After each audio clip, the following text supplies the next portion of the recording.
So yun mga paps, magandang umaga sa ating lahat mga paps ano. So yung mga yero na yan mga paps, ibebenta na natin yan, ikakarga natin dito sa kolong-kolong natin mga paps ano. Diyan natin ikakarga yung yero na yan, ibebenta na natin to. Dahil yung ano na to, may bali tayo sa may ano na to, may kumbaga yung puhunan na pinambili natin ng yero na to mga paps ay hiniram lang din natin. So ngayon ibebenta na natin para mabayaran na rin natin yung nahiram natin puhunan para mabili natin itong yero na to. So yung mga paps, let's go, samahan nyo ako na ikarga to. Thank you. So yung mga paps, magkakarga na tayo. Tara, samahan nyo ako, let's go.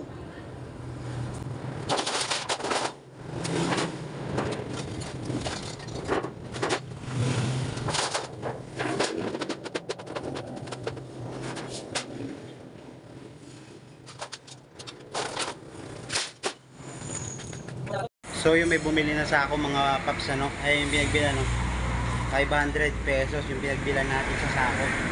200 pieces. 200 pieces na sako. Ayan mga paps. So yun, magkakarga na rin ako ng yero.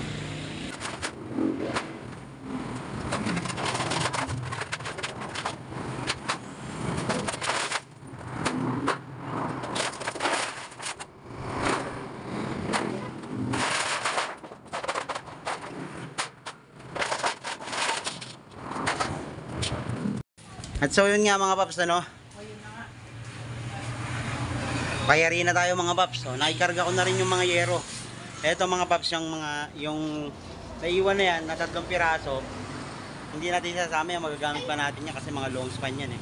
So yun nga yung mga kinarga kong yero. Ito na mga paps oh.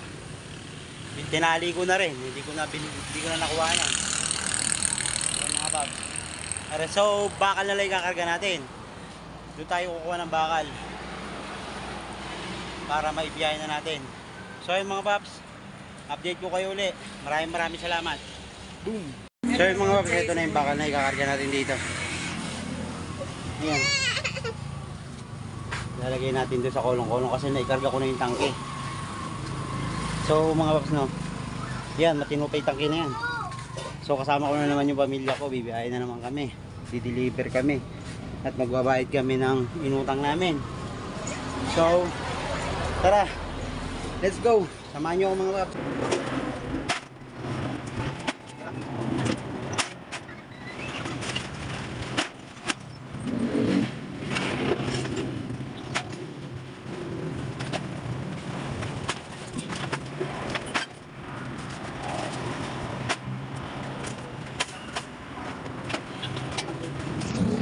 Konti lang pala.